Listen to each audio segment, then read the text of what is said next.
Évangile de Jésus-Christ selon saint Luc.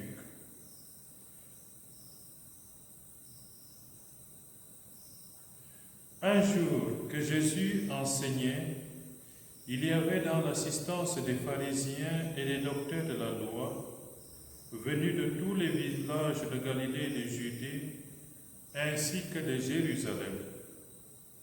Et la puissance du Seigneur était à l'œuvre pour lui faire opérer des guérisons.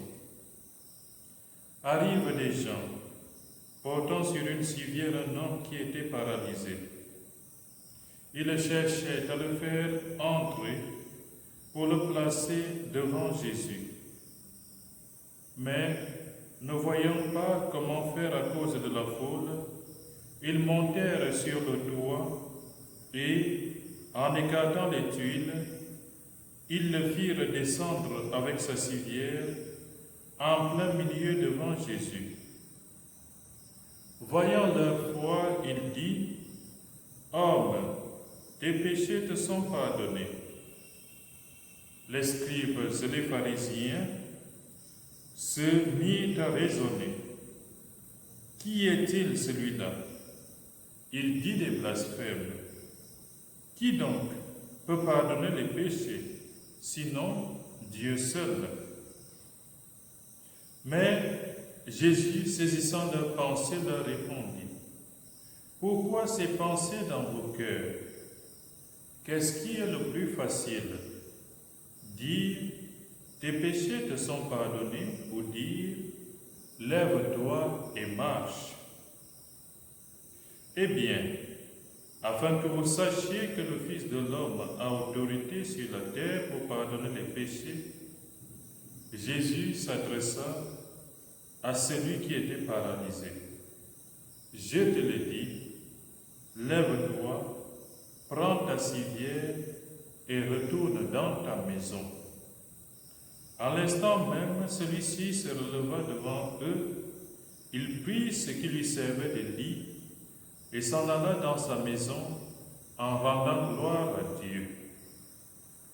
Tous furent saisis de stupeur et ils rendaient gloire à Dieu. Remplis de crainte, ils disaient, « Nous avons vu des choses extraordinaires aujourd'hui. » Acclamons la parole de Dieu. Frères et sœurs, nous entamons la deuxième semaine du temps de l'Avent, le temps de l'attente de notre Seigneur Jésus-Christ, qui vient dans la chair, dans le mystère de l'incarnation, nous rejoindre, faire le chemin avec nous, nous conduire vers son Père. Le Seigneur vient bientôt. Et dans ce temps de l'Avent, les lectures que nous écoutons petit à petit nous renseignent sur le personnage de Jésus. La première lecture, tirée du livre d'Isaïe, nous rappelle déjà qu'au jour de notre Seigneur Jésus-Christ, nous serons dans la joie.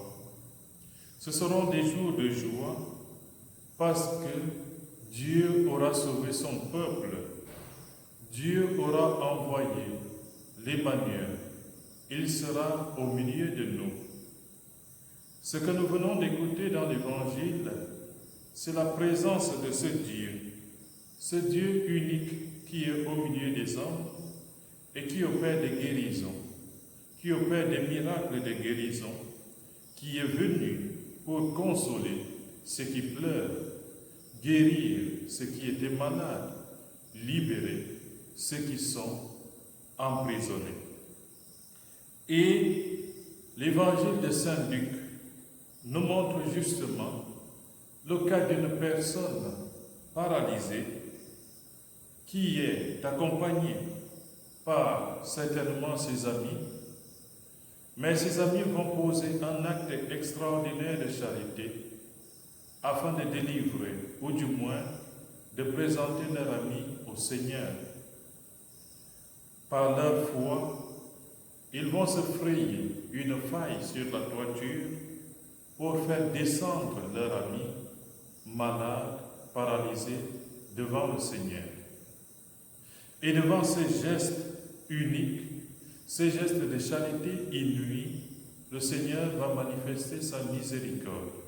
Parce que oui, comme dit le prophète Isaïe dans la première lecture que nous avons eue, le Seigneur vient pour nous libérer. Le Seigneur vient pour nous conduire vers des chemins droits. Le Seigneur vient pour vivre avec nous, pour nous aider à porter nos fardeaux les plus difficiles.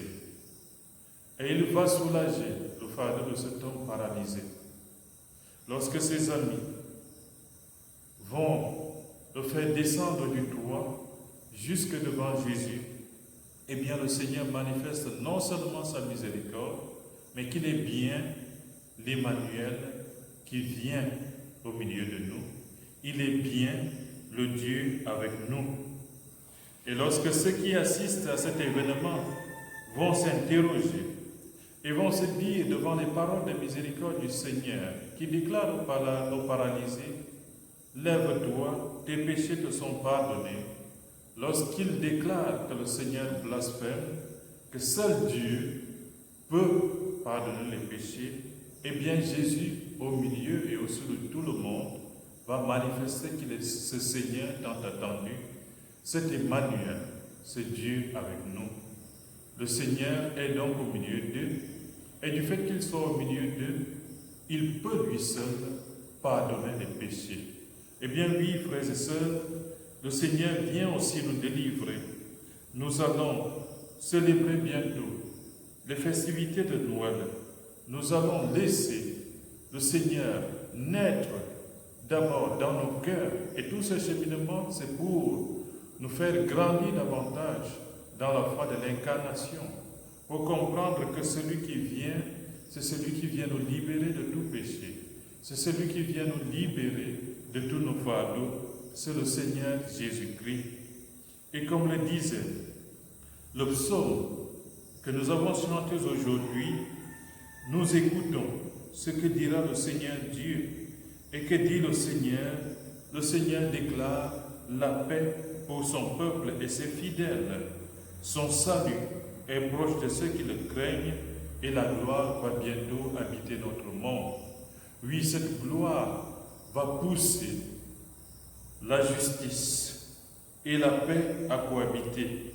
Cette gloire va faire en sorte que l'amour et la vérité vont marcher main dans la main, que la justice va régner au milieu de nous par la présence du Seigneur. Frères et sœurs, demandons au Seigneur de nous nourrir profondément de sa parole, pour nous rendre attentifs à sa présence, à sa naissance, à son incarnation au milieu de nous. Demandons à Jésus de nous aider à croire réellement que oui, il est ce Dieu qui vient vivre avec nous, qui vient habiter avec nous pour nous délivrer de nos péchés. Amen.